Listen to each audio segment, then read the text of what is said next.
So this is the continuation of the skeletal system, and we're going to spend more time talking about articulations with this section.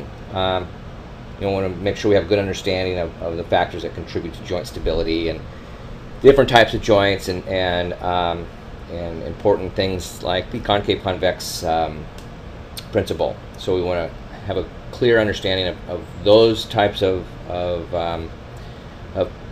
principles as it relates to not just the hip joint, but joints in general throughout the body. So the first type of joint we want to talk about is the synovial joint. It's a fibrous joint. There is no articular cavity. There's no capsule. There's no synovial fluid or synovial membrane. So it's really where the edges of a joint are connected by a thin layer of fibrous tissue, and it's really continuous with the periosteum. There's no free movement, and again, free movement being the word. Many people will argue that that you can manipulate a fibrous joint. Other people say no, you can't. It's always makes for great contention within the physical therapy world when we're talking about craniosacral manipulation. But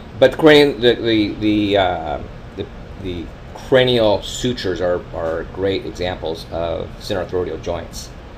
An amphiarthroidal cartilaginous joint is a joint that is joined by some type of fibrocartilaginous disc. There is movement at these joints, but there is still no articular cavity. There's no capsule.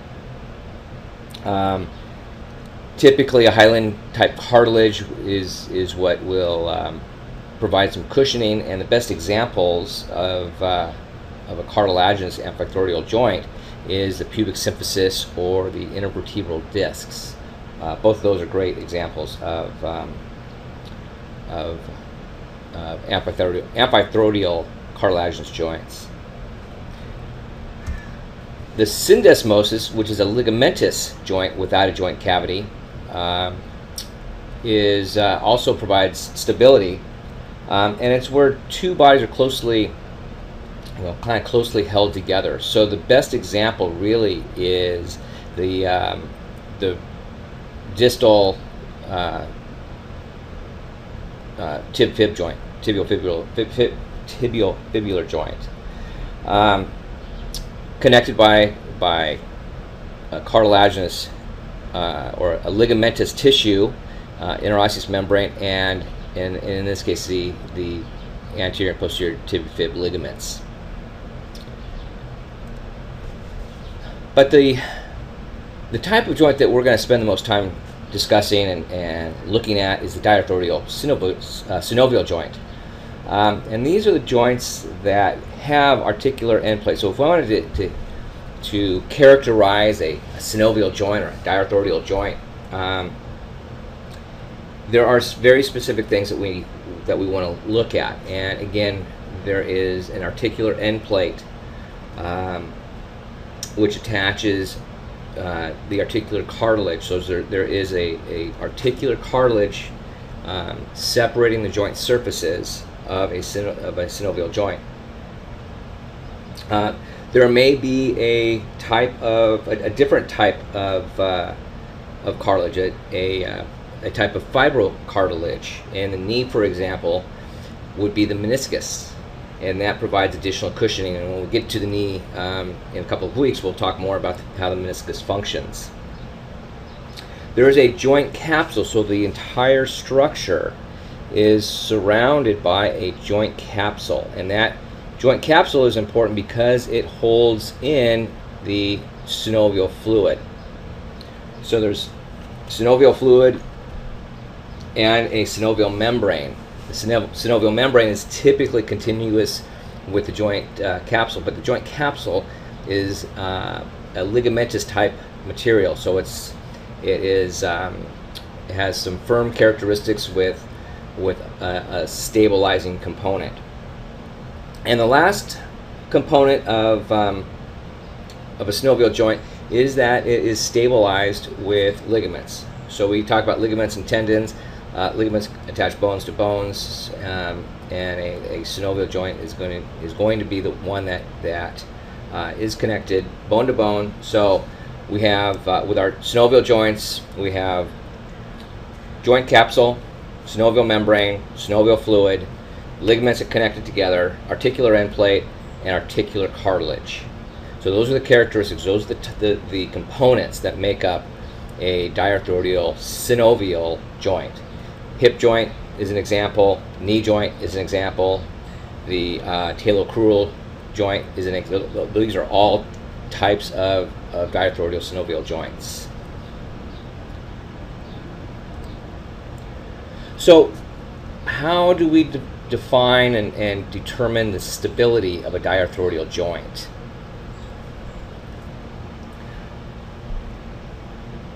First, let's define stability, which is really just resistance to displacement. So a joint has a certain amount of resistance to displacement, and that is, by definition, is what the stability or how stable the joint is. So the function then of the joint is to provide the bones with a means of being moved while their structures stay common and continuous, and provide the function that they're intended to provide. So as we get into next week, as we get into the hip joint and look at the multitude of mobility and directions that the joint can move, and the structures that provide stability. So we have, in general, we have joints that are highly mobile will tend to be less stable, whereas joints that are more stable tend to be less mobile. So there's an inverse relationship between mobility and stability in joints. So the factors then that really are going to dictate how we maintain joint stability. The first one is the shape of the bony structure. So I'm looking at the hip joint and in that coronal view, and I can see that there's a ball and a fairly deep socket. So the hip joint by nature is fairly stable. So the shape of the bony surface, how it articulates, how it fits in with its corresponding member, is the first factor that will influence joint stability. For example, if I look at the, we looked at the hip joint. If I look at the kind of the corresponding upper extremity joint that's similar to the hip joint would be the shoulder joint. I have much more mobility in the shoulder joint. I have 180 degrees of abduction. I don't have 180 degrees of abduction in the hip unless you're a member of Cirque du Soleil. But I look at the stability of the shoulder is much less stable than the hip joint. If I'm looking at hip dislocations versus shoulder dislocations, I will see a significant greater number of shoulder dislocations just because of its lack of stability relative to the shape of its bones. The second factor, which will influence this joint stability, is the arrangements of ligaments. So if I have strong, flexible, stress-resistant tissue that connects the bone to bone, I'm going to have greater stability. So in a joint like the hip, where the ligamentous structure is almost continuous around the entire joint, as opposed to the knee, where I really have 4 relatively small ligaments providing stability, I'll have much greater stability in that joint with greater ligamentous attachments, and also the type of or the thickness of the ligamentous attachments. The arrangement of muscles that cross the joint, that's number 3. So the third factor in joint stability is how are the muscles crossing the joint? Do I have only a couple of muscles that are crossing the joint? Do I have multiple muscles with multiple tendons that cross the joint? So, and what angle? At what angle are those tendons crossing the joint? So the fourth factor that will influence stability is the fascia and the skin that crosses the joint. We have this thing that crosses both our hip joint and our knee joint called the iliotibial band, and the iliotibial band will provide stability to both the hip and the knee. So many joints are stabilized by fascia, and that has and the skin that crosses the joint. And the last thing that provides stability to a joint is atmospheric pressure. So I always get that question look on people's face when I say that atmospheric pressure provides a significant role in providing stability to our joints. And how many of you have talked to your grandparents and said, "Oh boy, I can tell when a storm's coming in. You know, it's going to rain tomorrow because my joints are aching today." And oftentimes, what precedes that joint, what precedes that storm coming in is a low pressure front. So the atmospheric pressure starts to drop and becomes closer to what our joint pressures are, which our joint pressures are negative relative to the atmosphere. As those joint pressures become closer to the atmospheric pressures, I have less stability. Changes the composition, starts to change the synovial composition, and will irritate pain receptors in people that have dysfunction in their joints, primarily osteoarthritis. It was interesting. There was a study that was done that looked at cadaver hips, and within these cadaver hips, the researchers cut all the ligaments, and the hip joint stayed articulated. And then in the second group, they took the ligaments, left the ligaments intact, but poked a hole in the capsule and the synovium and to equalize the pressure, and the hips fell right out. So atmospheric pressure pressure in general plays a very big role in how we maintain stability through our joints. So we have a lot of different types of joints, and I talked a little bit last time about uniaxial, biaxial, triaxial joints, non-axial joints, but now we can kind of classify what those are. So and we can talk a little bit about. We'll talk here in a second about closed pack and open pack or loose pack position.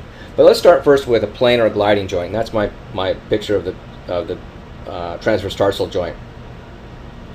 Those are joints that are non-axial. They glide. They have movement, but we're not necessarily seeing a rotary component attached to it. It's typically just gliding back and forth. The next one is a hinge joint. Okay, hinge joint is uniaxial. So it's kind of a spool. I have a convex on a cuplate concave surface, and we're just moving in one plane. Elbow is a great example, although we're not talking about elbows yet, but great example of a hinge joint. Some people argue that the knee joint is a hinge joint, but when we get down to the knee joint, we'll actually see that it's more of a bicondyloid with a couple of different axes of motion. The next type is a pivot joint, and the two best, or the single best example is the proximal radial ulnar joint. And again, you realize we're not talking about that yet, but I don't have a good example in the lower extremity. So I want everybody to understand the importance of classifying these joints. And that's the type of joint that's a peg-like motion. Another example is the atlantoaxial joint. So what allows us to rotate our head on our neck. Uniaxial, typically one plane of motion. Next type is the condyloid joint, and the the condylar joints, we're typically going to allow 2 degrees of freedom, have our multi, biaxial joints, and allow motion in 2 planes. Again, with a concave fitting over a convex, and we're going to talk about that in a minute, but allowing that either the convex is a moving segment or the concave is a moving segment, and it may be concave and convex in 2 directions, which is really what a saddle joint is. So I have with a saddle joint, I'll have a convex in one direction with a corresponding concave in the other direction. So it looks like the saddle of sitting on top of a horse. So you're moving in the convexity side to side with a concavity forward and aft.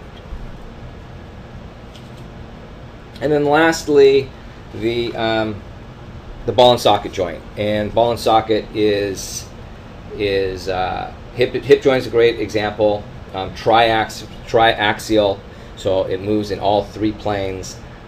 Spherical head fits into a nice saucer or cup-like cavity, allows flexion, extension, internal, external rotation, abduction, adduction, circumduction, horizontal flexion.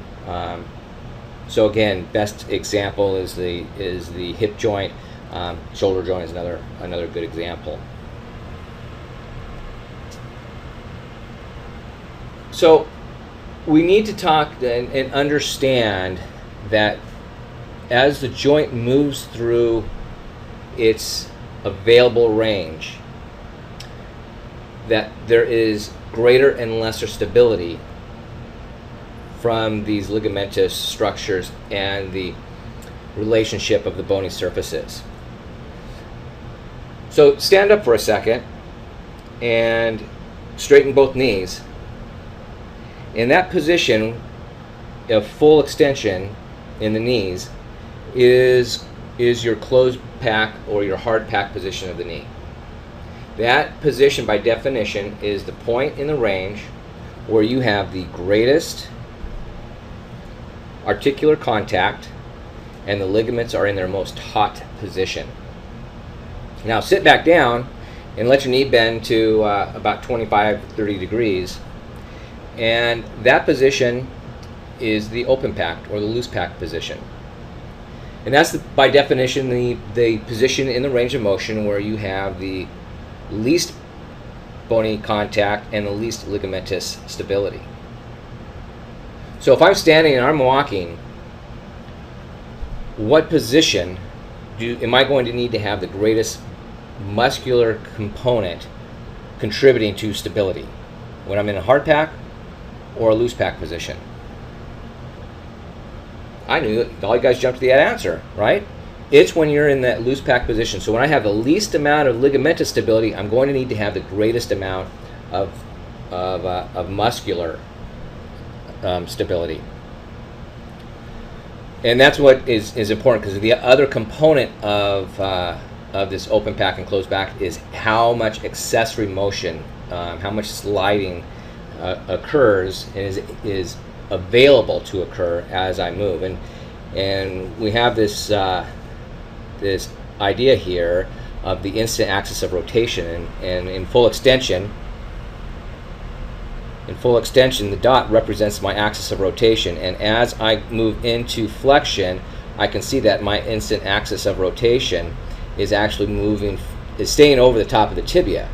But I look at that tibia, that femur, and that femur is not perfectly round. It's not a perfectly round hinge. So for that instant axis of rotation to stay over the top of the tibia, something has to be happening, and that something is this accessory motion that occurs where I have some gliding or some sliding of the joint surfaces while they are rolling, and that is the concave-convex rule. So when I have a